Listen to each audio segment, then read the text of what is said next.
The Business Oddcast. Hello and welcome to another Business Oddcast with me, your host, Stuart Morrison, and my other fabulous host, it's...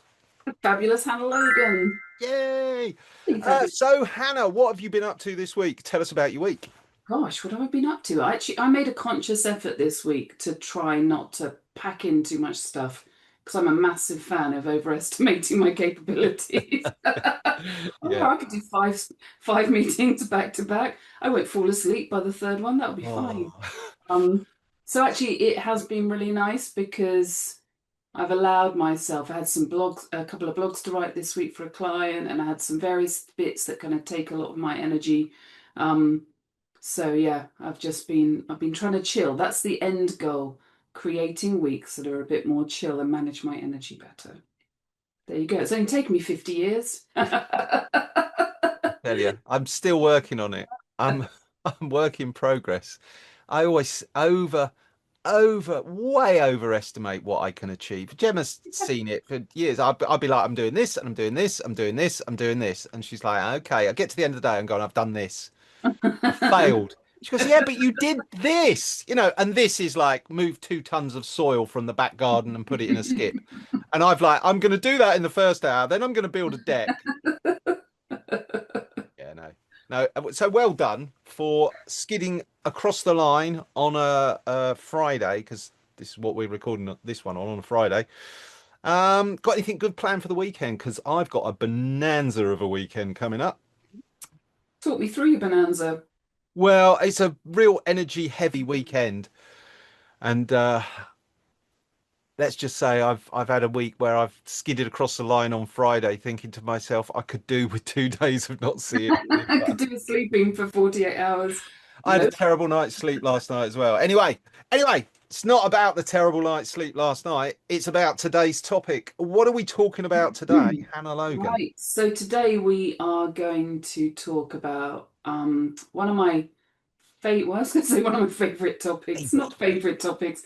One of the topics in ND trials and tribulations that I can relate the most to. Rejection sensitivity, RSI, and I always forget what the I stands for.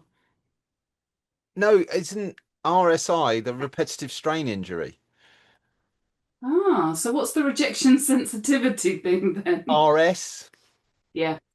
Why did I think it was, oh my gosh. Okay, so RS, rejection sensitivity. Actually, I think it's rejection sensitivity dysphoria or something, isn't it? RS. Oh, yes, it's the D. RSD. Well done, Hannah. Preparation Hey. it's always great. Yeah, so RSD, let's go with that. Rejection sensitivity dysphoria. And looking at the way that it impacts us folk. Okay, so like with any of these topics, the acronyms and all the rest of it, what is RSD? What is RSD? Yeah. So kind of it's the sort of emotional reactions to the perceived rejections or silence or perceived criticism that we might have. I think as neurodiverse folk, we often can perceive rejection in situations that isn't actually that. It's almost like we're looking to feel that, subconsciously. Yeah. I see what you say. But do you think this could be something like the double empathy problem? The issue where you think they're thinking one thing and they think you're thinking another thing, and there's just this valley of disconnect, and this is just a very negative form of that you hear the criticism even though there is no criticism. Yeah, absolutely. And because it's that masking thing. It's that masking thing. You're always trying to read into something, so you always try and as experience tells us, you get it wrong a lot, especially in the early days. So you're constantly going, oh, that's a rejection of me as a whole. That's not just a rejection of the idea. For me, that's how I'm reading it. Is that how you see it? Yeah, absolutely that. And it's also, excuse me, sorry, it's also that kind of intensity of that emotional reaction. You know what I mean? It's not like a kind of, oh, I wonder if they're criticizing me. It's like, oh my gosh, they hate me. It's that kind of really intense reaction, which almost for me clouds anything, any not all the time, but often clouds any kind of opportunity to press that pause button or to think, is that really what they're doing? You know what I mean? That Yeah, like intense. that gut punch of like, Yeah, they might say 10 really nice things and then they say one thing and that's all you think about. That's all you can hear. And it feels like it doesn't matter. They could have said 100 really nice things, but that is the critical issue. And because I failed as a human being to spot that, they have had to be negative, and that's a rejection of me as a whole. Oh yeah, I've noped out of entire groups, like just because somebody challenged me on something or somebody said something negative, and I'm just like, I'm done. That's it. Burn. Gone. Done. Entire threads on members forums. Yeah. Just yeah. No, I get it. It feels like a rejection of the soul. It really does. And I think it also, for me, it kind of puts me into that fight or flight mode, you know, like you said, that gut punch. It kind of makes me like slightly panicky, like, oh my gosh, I need to, what do I do here? You know, this sort of, whereas I think ideally I'd be like, what are they saying there? I'd have that pause, that calm to be able to be like, is that really what they're saying? Or am I reading into this and overanalyzing it? And I mean, a good example this week is that somebody recommended me to do some work, some LinkedIn strategy work for a different person, another client. And they were like, you'd be perfect to do this, Hannah. And we had a really long chat about it. Then she introed me on an email to this new client and said, this is Hannah, I think she'd be perfect, etc., etc. And he was like, oh, lovely to meet you. Do you have a website or anything where I can check out the clients and work you've done previously? And in that moment, I'm like, what the hell? He's just been told that I'm brilliant for this job. Why does he need to check me? Oh my gosh, like what if he finds something out about me that tells him that I'm rubbish? And you know, like oh my and then I thought, hang on a moment, Hannah, chill out. I sent him the link to my LinkedIn, said my website's not live yet because I've done a refresh. And I was like, I've got this. You've got, you know, like a little version of myself. You've got this, Hannah. What are you doing? Why are you? It's almost like I'm in. Will he find out I've been to prison? I haven't, listeners and readers, and you know, but you know what I mean. It's that weird kind of. Yeah, He's yeah. going to find out I'm making it all up. Weird. So annoying. So annoying. Do you get it? So I've had this in meetings so many times as well. Yeah. Third party uh, RSD.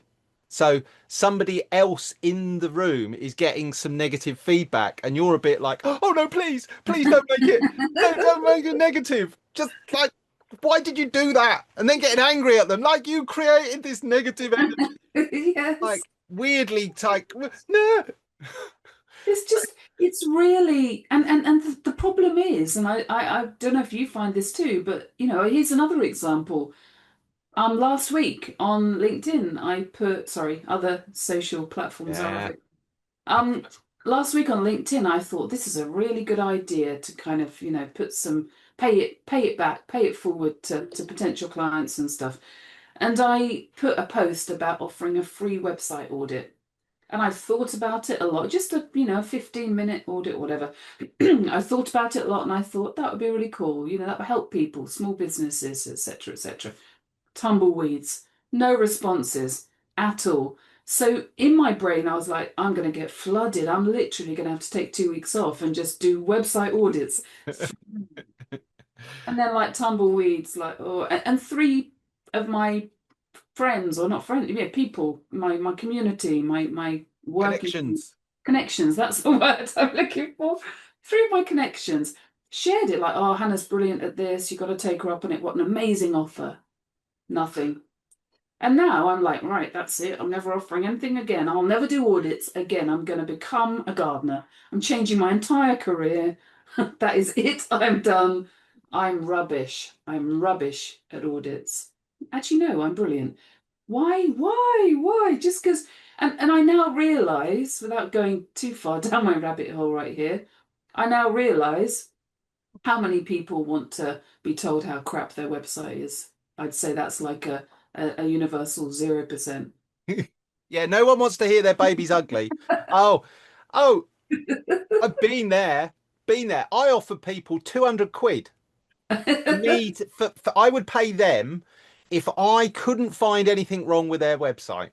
I started at 50 quid, but I just thought, well, 50 quid, for a busy business owner might be like, pennies. Yeah. So I made it like a bar tab, a proper night out bar tab, at your boozer, local boozer. I'm not talking London strip club nights. Put a zero on the end of that. Another life. But the point to it is nobody wants to hear, yeah, all that money you spent on that website, yeah. Sucks. But yeah, you learn that in real time, and that's good. That's good. But I get it. The sensitivity to tumbleweeds is not that everybody's just busy and nobody sort of needed it right now, and it wasn't, broadcast like to billions, and nobody reacted. I exactly. I'd have left LinkedIn. Seriously, logged out, delete the app. Not for me. It's weird because occasionally I torment myself by going back. Anybody yet? Anybody? Oh no. I'd have got a notification if somebody had commented, but that's not enough for me. I need to go log in and prove it in real time. Like, still tumbleweeds. It's not just that the notifications have stopped. There were so many notifications. It log jammed, and they're like somebody trying to put 25 letters through your letterbox all at once. It's hard. It's so hard. And I wonder if it's linked. I mean, it must be linked to loads of stuff, right? But for me, it's that kind of, once I've put it out there, I'm waiting for that feedback. It's almost like I'm waiting for the proof that I'm not good. Like, okay, let it go, because I know they're all going to say I'm rubbish. You know what I mean? It's this kind of, and that nervousness of waiting. I mean, this morning I sent off, I do a monthly blog for a client, sent it off. It's a good blog. I've checked it, as you can imagine, 4,000 times. It's a good blog. It's as good as it will be. Sent it to her. Now I'm like watching my email, well, not right now, watching my inbox. Has she looked at it yet? Has she, like this cycle? I will not relax today until I've got, and every time, fingers crossed, every time she says, oh, another great blog. Thank you, Hannah. And I'm like, yes, it is. And I forget that next month when I'm doing it again. And I think the impact I don't know if you've, sort of how it impacts you as well. But in general, I see that the impact of this kind of rejection sensitivity is that it makes me avoid some opportunities, and it tires me out, that kind of need to over explain myself or over prove something. Well, that you must have read my show notes, because I was thinking to myself, yes, rejection sensitivity. I understand that and constantly having to hide it because you don't want to be the guy who's like, oh my God, it's terrible. They hate me. So given all of that, why would I go into that situation if I was just going to hear no all day, every day? Answer me that. I'll take it one further. People go, yeah, but sales is rewarding. You get paid. No. All right, I'll take it one further. Talk about rejection. Go and be a car clamper. I was a car clamper for a good year and a half. It's not one of my high points of my career, but it taught me a lot about two things. One, human response to an unexpected event. Oh, being chased around a car in the local Boots delivery yard while somebody's shouting, I know Alan Titchmarsh. High point.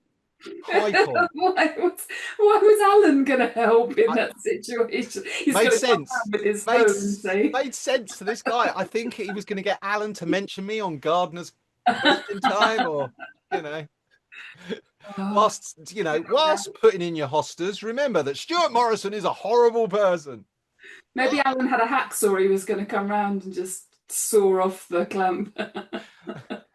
But given that you're never going to have a positive interaction when you turn up to somebody who's been sat there for 25 minutes waiting for you to arrive to take them. That's never. so given all of that, why would I go into that? And surely that's the same for most entrepreneurs. You're always doing something where somebody is saying that's not good enough, change that, fix that, improve that. Why therefore, we go back to my original point in the first episode. If entrepreneurship goes hand in hand for a lot of people on the spectrum, why would you go and do that if you do fear a rejection? It's just so hard because rejection in our brains can be found in everything, as we've established with your cup of tea analogy. You know, we are finding rejection in situations that aren't rejections. So actually, as an entrepreneur, although we can avoid the kind of roles where you clearly are going to get rejection, like base level, you are going to get a lot, like the clamping situation or sales roles, although ironically, most of my career was in sales. But it was more account management where I just, there was a lot of like, well done. Like, you know, I can't do cold calling and stuff because I'm just like crying if they tell me to sod off. I'm like, why? Why don't you like me, Dave from Sussex? It's not fair. You know, it's crazy. It's crazy. It's crazy. Like, why do we put ourselves through that? One thing that I have found, and this is a work in progress, I've only just discovered this not that long ago. I think one of my many therapists flagged it up for me. If we can reframe that no as something a bit different, as not rejection, but actually maybe it's a bit of guidance on it, you know, it's a helpful hint. Like if somebody says, oh, that blog's not quite right, Hannah, they're not saying, what the heck, why did you ever think you could write blogs for a living? They're saying it's great, but it needs to be tweaked slightly. You know, we're reframing what we see as a rejection as actually a little helpful, a bit for helpful hint, or obviously not if they suck at you, then that's a rejection. There's no reframe. Sorry. You suck, out the office. The way I've reframed it over the years, the first one I was given by an old sales hand, and it's, if you've been in sales, this will resonate and you'll have heard this told.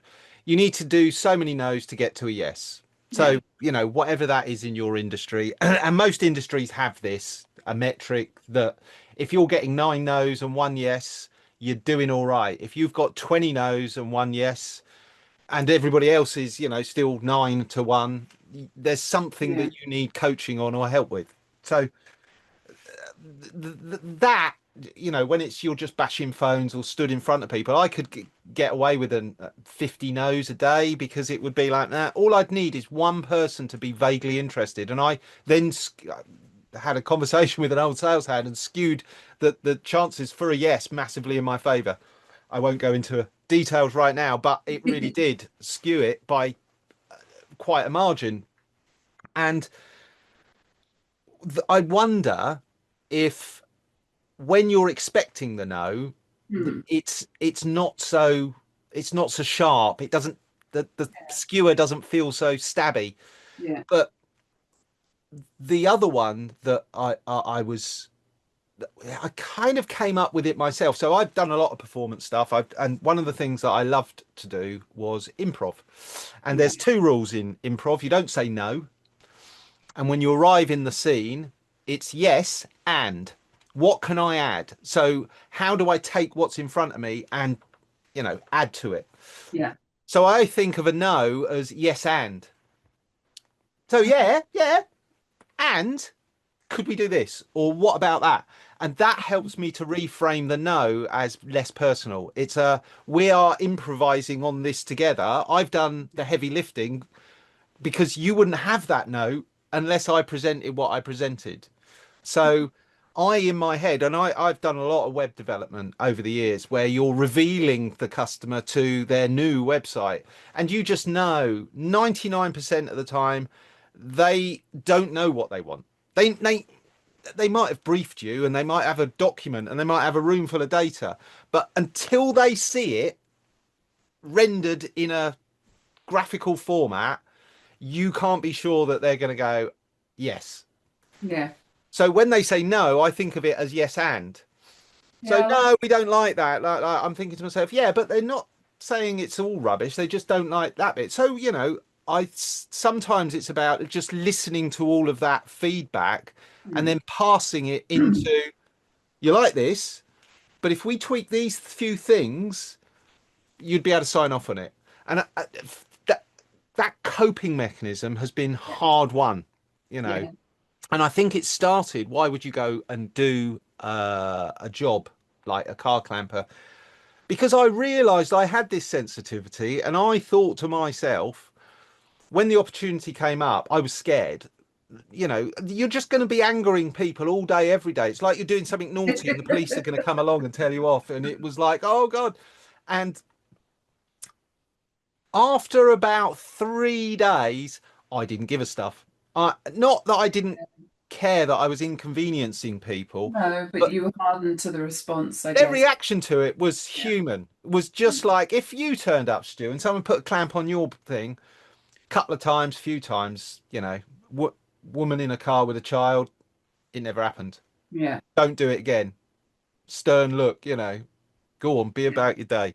A 10-year-old car, and that a 50 quid is just going to bury him. There's yeah, one guy, I won't, no, but one guy, it was just clear. He was just distraught yeah. by the circumstance of it. And all he was doing was trying to run into Boots to get his prescription filled. So look the other way. Don't tell my boss.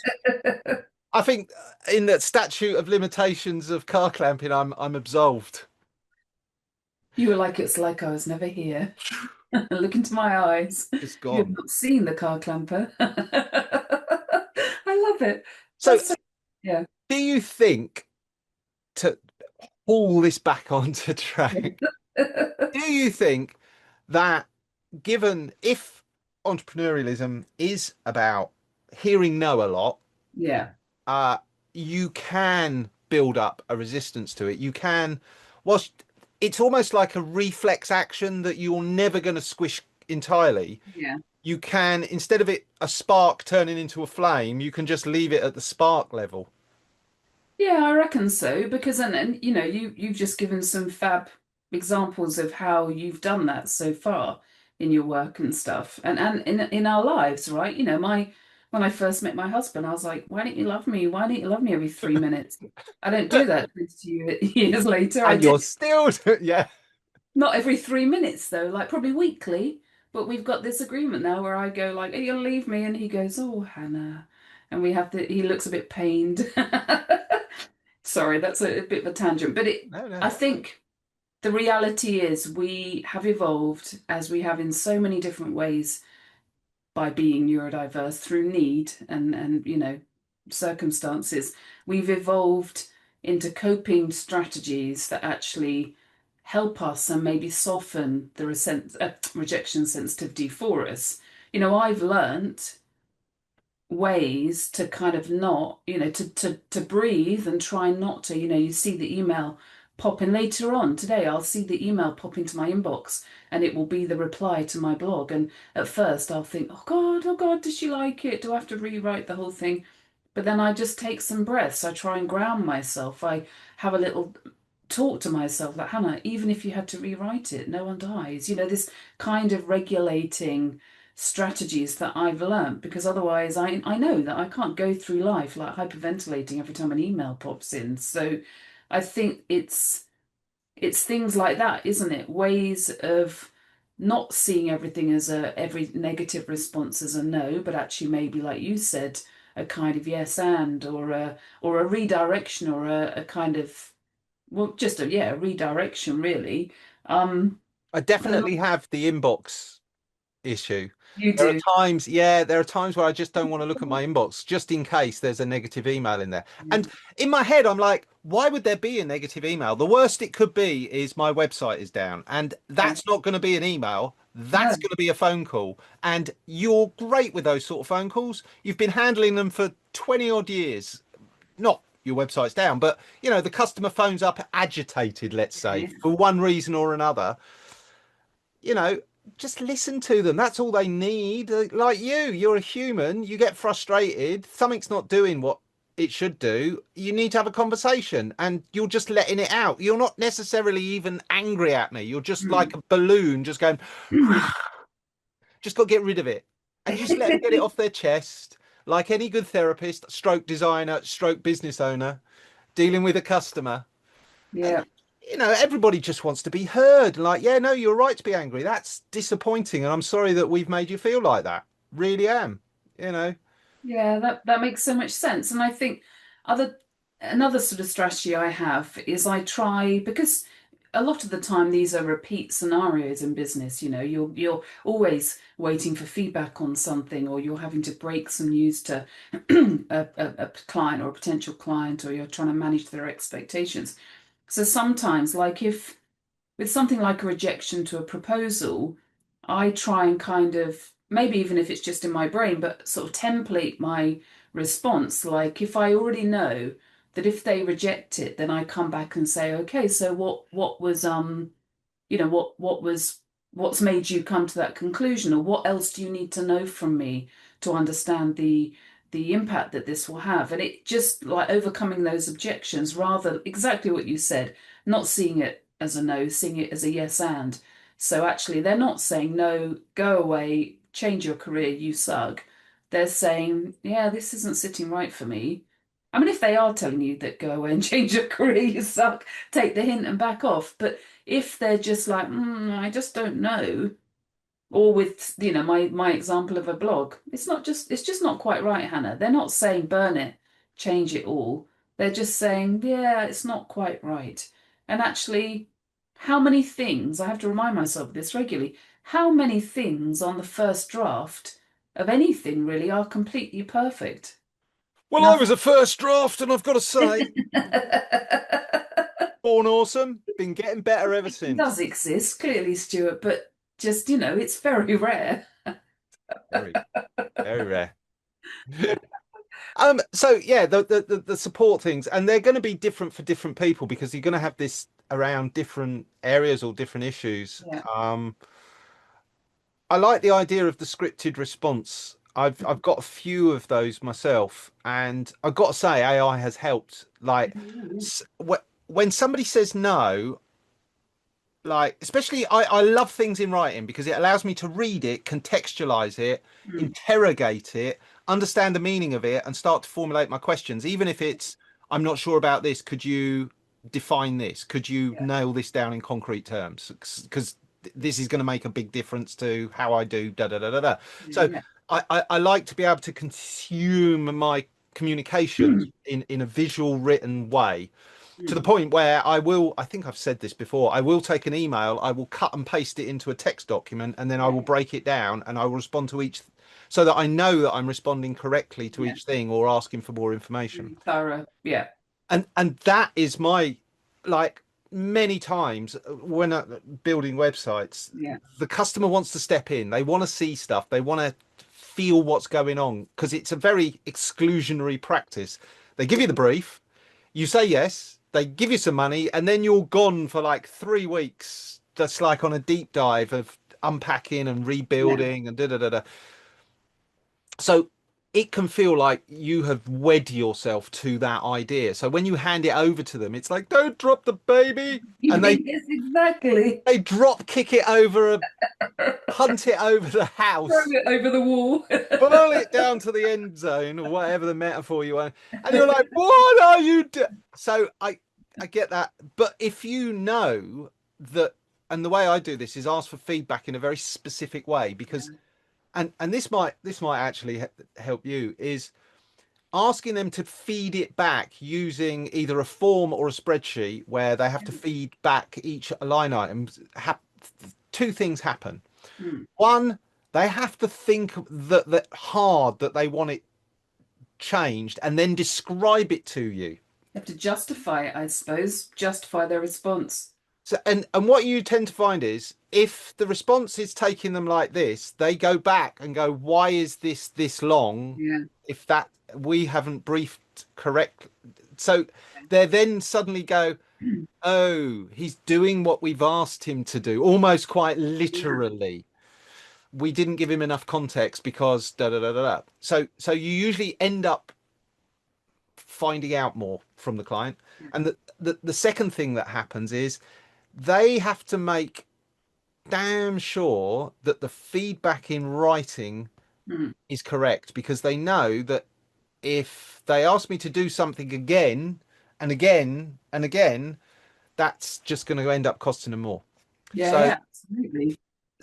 So having that mechanism to almost to soft catch the no's, so that I can then pass it in a way which my brain doesn't just hear no and no and no, no, no, no, no, no.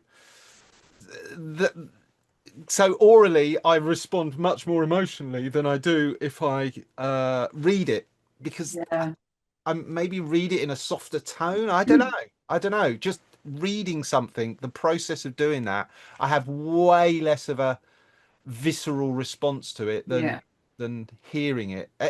Does that resonate with you? Yeah, I'm going to take that as a massive kind of tip, because it makes so much sense to me. Actually, if you're kind of saying to them through a form or feedback, or you're actually saying, so I need you to break down that no in more detail, it forces them to actually be like, was it a no? Or was it actually almost, did we not explain properly what we wanted, and all of that kind of stuff. So it shares that responsibility of emotion back with them, which actually means that you excuse me, you potentially are not holding that kind of like, they hate me, the big ball of no. But so what I'm going to ask you this: when sometimes that RS does slip the net and it hits you hard and you're on the floor and you're like, why does everyone hate me? How does that impact you? What's the fallout from that? A bad, and hopefully maybe you don't get any of those anymore, but a bad case of kind of rejection sensitivity, when it hits you, what does that do to you? My own rejection is way worse. And so that builds up on top of the customer. So when the customer says no, it's not just a rejection of what I've done and a rejection of the self. It's a rejection of the fact that I didn't pick this up before it got to the notice of the customer, like a stupid typo in a layout. Because they go, oh, look, that headline's spelt wrong. You look at it and you go, of course it is. And you're like, what did I do? Oh, stupid brain. Read it a completely different way. But I think to answer to the long-winded answer is, I tend to be quite toughened in a business sense to rejection, because tomorrow's another day. The sun is not going to stop coming over the horizon just because somebody said they wanted purple instead of pink on a design. And I've also, you might call it arrogance or cocky if it was someone much younger. Arrogance and cocky when you're younger translates to sure and steadfast and confident as you age. And I think I've got the confidence to put my flag in the ground. And if the customer says they're wrong, no. Let me explain why your thinking around this needs to be tweaked. And maybe we need to change some of this. I'm not saying we don't, but hear me out. And this was built around the sales for the entertainment that I used to do. There's only one me. They can only have one me. When they're coming to me for the solution, they get me. They can't say, oh, could you be a bit more like... A bit more Dave. Could you be a bit more Harry Hill? No. We really like you because when you do the stand-up collar thing and big Beetle Crusher shoot. No, not me. It's not me. And when you start to think of it in those terms, the customer is coming to you, Hannah. They're coming to you. They've picked you. If you try and hedge your bets all the way along because you're frightened of someone saying no, I'd rather get these days a massive, big no, like just no, than we like 99% than one, that, because it's that 1% which I will obsess about, and that's that feedback loop, and that it's like a slow implosion of just especially when it goes wrong, like you do a design, and I've done I've had this, do a design, customer changes their mind, tweaks the design phase over 6 months, forget about it. You're circling the drain here, scrap it and start again. And I've walked away from projects But the worst one is when a client just says, we're going in a different direction. And they're not even angry. So horrible. And they pay your last invoice. No, Yeah, no, it no. shouldn't We've matter. this discovery process. What we've discovered from this process, Stuart, is you're not the one for the job. We need somebody else. But thank you. Thank you for Oh, highlighting all of the I holes in. just go and climb in my wardrobe and never come back out. That's it. I'm just eating my clothes at that point. I'm just hiding in the wardrobe for the rest of Yeah. my life. Yeah, that happened. That happened for a website which was perfectly respectable, did everything they wanted it to, even all the things that they added on afterwards. Because I showed them that they could have things that they were, "Oh, we can have that. Oh, well, could we enhance it?" And and you do all that and that mission creep, and you have that awkward conversation of, well, this wasn't in the original brief, so this is an extra. Mm. And you've had meetings and all the rest of it, and then they say, yeah, we're not going to go live with that final version, so we've picked someone else. Oh, that's for me, because Oof. it's all about me. No, sorry. No, For no, me, no. oh, I should quickly interject here and say when it comes to aunts and uncles and interests, I have a great great uncle that killed his wife with a spade. That was his special interest. Killing people with garden implements. I shouldn't have announced that, should I? That's brilliant. I wasn't close to him, I should quickly add. In fact, I wasn't even alive when he was around. So, anyway, back to Back to the standard program. That's brilliant. I love it. That's so that's random. the ultimate rejection, is it? No. Dong! Sorry to make light of your familial murder. Luckily, he's not closely related to me, and the idea that I might also kill somebody with a spade, just quickly put that in there. If I ever see you turn up with a spade or a garden implement, I Any would. garden implement. I got a trowel. Sorry, going back to what you were saying, Bonk. for me, the other thing that comes in to play, because I'm not where you're at with that confidence and that kind of surety about your skills, and I'm heading there, and it is my goal, but I'm not quite there. I also have like this other thing on my shoulder, my good old pal, imposter syndrome. So I wrote, here's a very quick example. I wrote with one client over a period of months and months and months, maybe a year and a half. I ended up, in the end, I wrote about 60 blogs. One blog towards the end of our working together.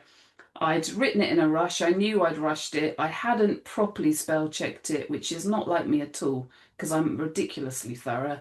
I pinged it over to her last minute. I'd really had a badly managed week.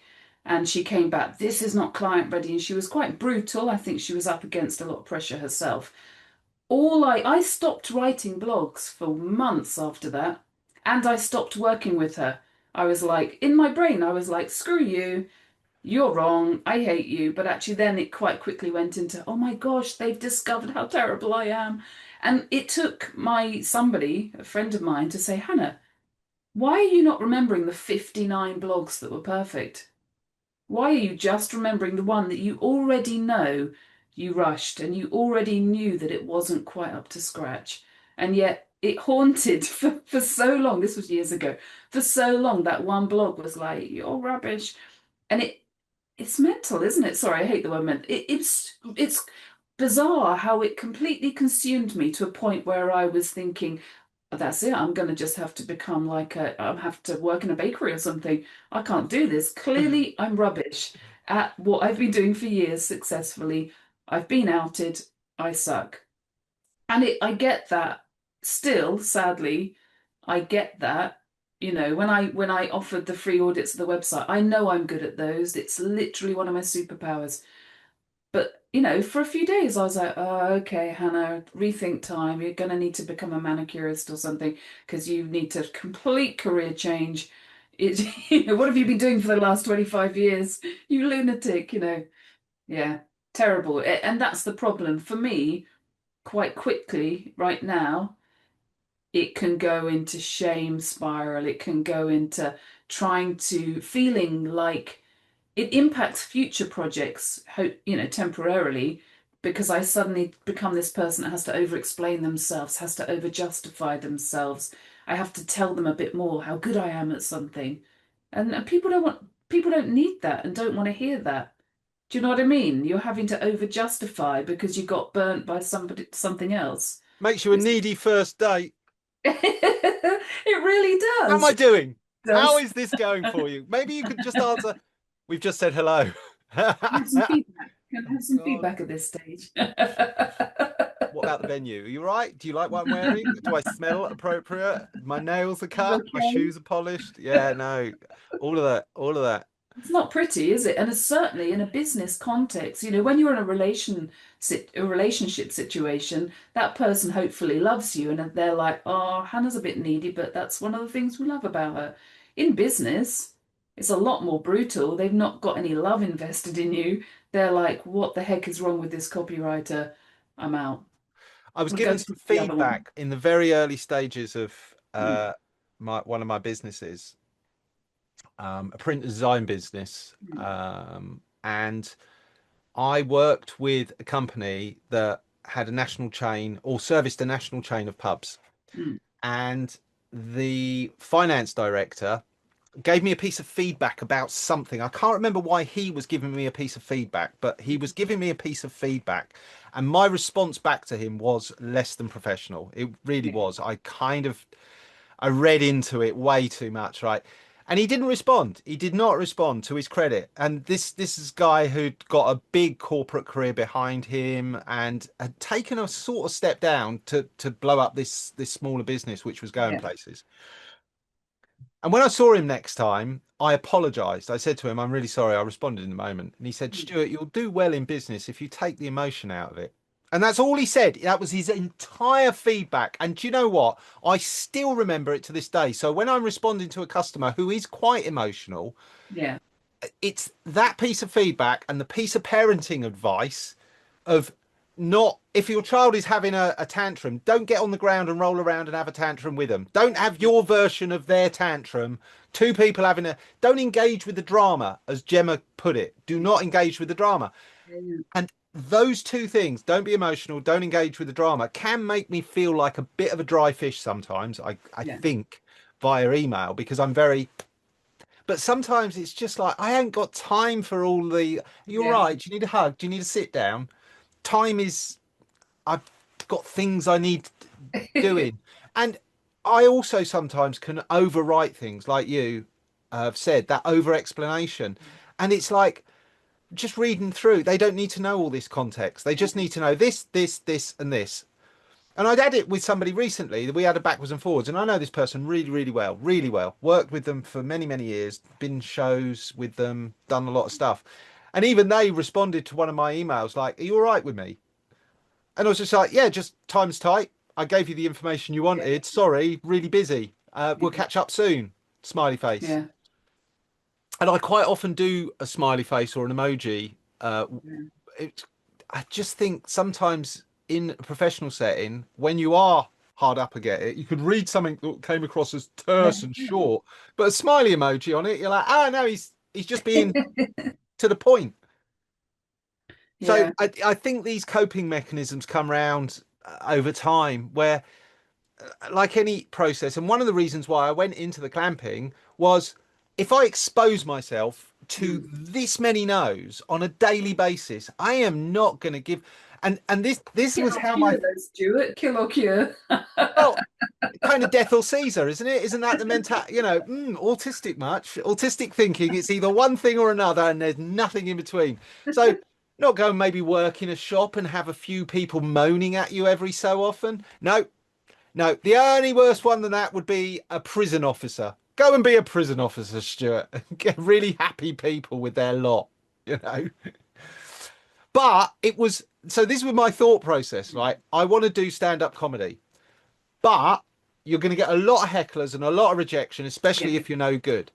If you don't care about that, and it's literally standing on stage, making people laugh, and the people who don't laugh, well, you don't care about. Mm. Focus on why the people who are laughing are laughing.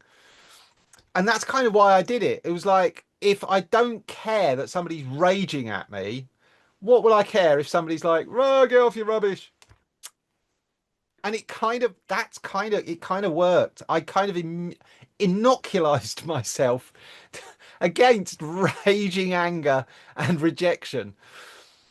And Yes. whilst I still have the residuals of that. Like I say, sparks rather than a flame. I wouldn't suggest if it as a but I see I throw myself into things like, oh, marathon, fuck it, do it. It's gonna hurt. It's gonna shut up. Get on with it. There are people out there with no legs. They'd love to run a marathon. It's a dark thought, Stuart. Where'd that come from? Yeah, just you pulled that out from a well of saved thoughts. It would be my mum. That'd be where it come from. My aunt was in a wheelchair, so if I said anything like, Got legs, Stuart. it would be. Well, you're not in a chair like your auntie. We used to. I hope my mum doesn't watch this, because my oldest brother, and I used to say, like, in the end, we concluded our childhood as kind of, if you weren't bleeding from the eyes, you got no. Literally, you could have your arm bitten off by a shark. You've got another one. Shut up. Why are you whinging? You've got legs. Your ears are working. Be quiet. Just kind of. In reality, I'm sure it was not even vaguely that brutal, and I'd imagine that our rejection sensitivity came strongly into that mix. But coming back to what you said, it feels like your response and the way that you've evolved into this sort of coping mechanisms and stuff, it feels like the secret sauce to a lot, to some degree, or to a lot of a degree, really. But I am still not quite where you're at. And for me, it is a really big struggle to not let one no, even if that no is not a real hard no, not let that kind of swipe me off the board, like a rage quit of a game of Monopoly. I just get swiped onto the floor and I'm down there like a little metal dog, like, oh, how do I get back up on the table? And I don't know where that came from. That was really weird. Great. Love it. I followed it, the whole thing. You could see it so I think that's the problem, and I'd imagine a lot of our listeners, watchers, are kind of like, yeah, but I'm still at the Hannah stage where I rethink my career if one person says it's not quite right, and that's the point, isn't it? It's progress, not perfection. We just need to keep heading in that kind of, it's not personal. Take a pause, press the pause button before you email back. What the fuck? You're wrong. We kind of need to have that, deep breaths. And it also depends on my energy levels as well. If I've had a run of, so I've been doing various other projects, I don't just do websites, but if I had a run of, like, not bad luck, but just things, like a lot of things that just crop up like that, and then I'm hungry, and then I get an email at the wrong time. I have to choose when I read my emails as well, because if I'm low energy, I am gonna crumble. But the final piece for me was realizing, and this one came from working. I had an office with 6 other guys in it, doing web work. When you're having a sales conversation or you're having a conversation with a customer and they reject you, either, to the point where one of my customers blocked me on all social media, refused to pay my. I don't know. To this day, one of those autistic moments where I've obviously said something or done something, or I don't know. I would.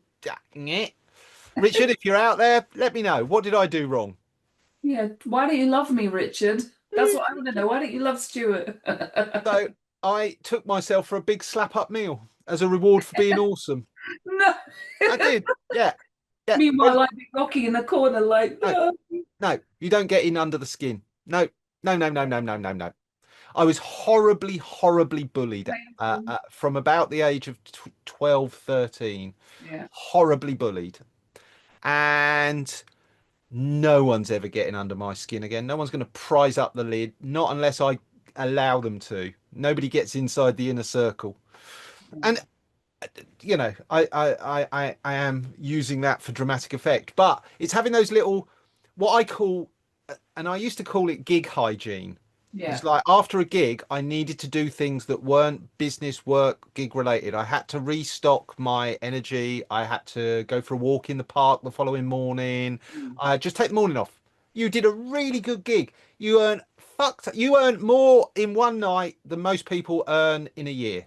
and I'm not joking. That's the level we used to work at, and that just having that release of like, I am going to walk to into town and buy myself a meal on my own. Just that's just what I'm going to do. I like that. Yeah. And I would think to myself, that's the reward for a job well done. But it would also be my reward for a job not so well done. You know, pick yourself up. As soon as you bounce back, you know, I came into this session and felt a bit stressed, and there's a few things going on, and I was going to start with a whinge, but you came in with such really nice energy. You lifted me right up, and I felt fantastic. So look, well, I think we've gone round the topic. I think people understand the topic. I think coping mechanisms are developed over the years. There's not one size fits all. I've shown some ways that my brain has kind of deciphered this dysphoria and put in some kind of scaffolding around it to help keep me standing when things don't go my way. If you've got any tips, hints, or whatever, you know, share them with us. Put them in the thing below.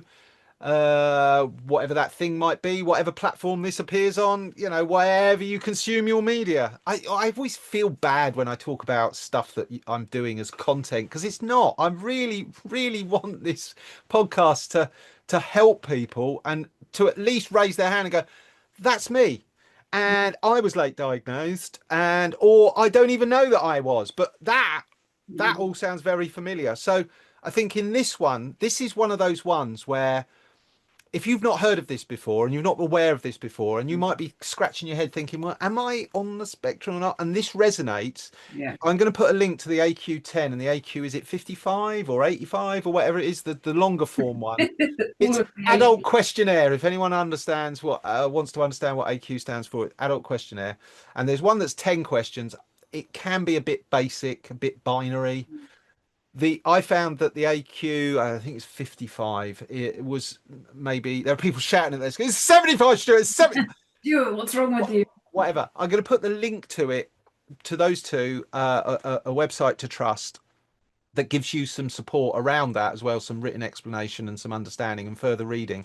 Because if you are starting your journey, it might be good to understand, you know, how some of these things where you've just assumed that everybody's like that, or that's the way you cope, you know, it might give you a few more insights into areas to think about. Go and listen to other episodes, and if you want to give us a like, share, and a subscribe, that would be great. We would love, absolutely love, for you to visit businessoddcast.com and sign up for our newsletter, because we're going to share some links to resources, as I've just mentioned, and we'll remind you of new episodes, because if your executive dysfunction is like mine, it'll be a useful weekly reminder. Have you got lists and alarms for days, Hannah? For days? Oh my gosh, so many lists, so many alarms. I was comparing them with my daughter the other day. Nightmare. So we'll be sharing useful info and coping strategies as guides. So we'll be boiling down anything that we think might be a useful takeaway.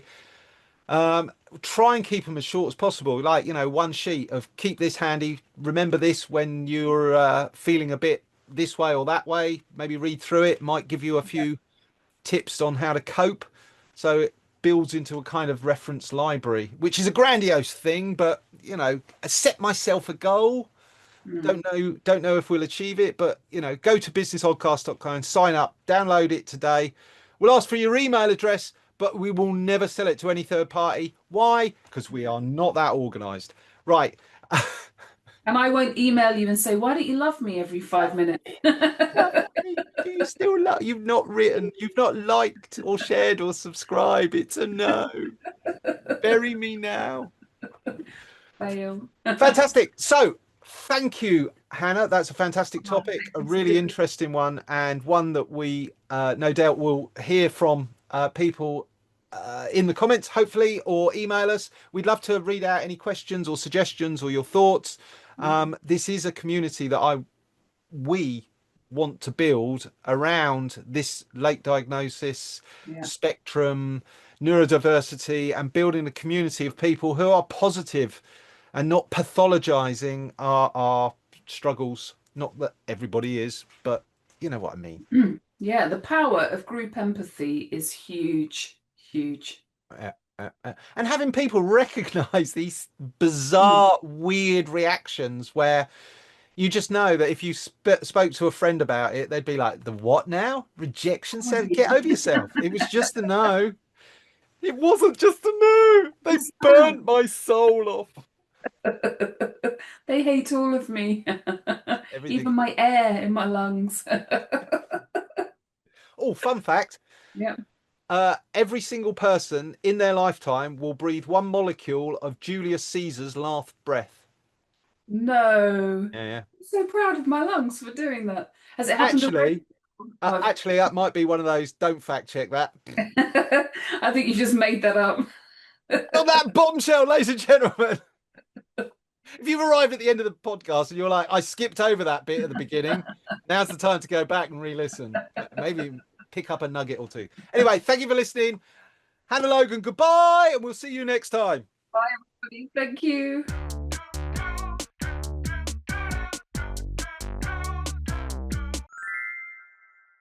Step away from PAYE. Don't do it.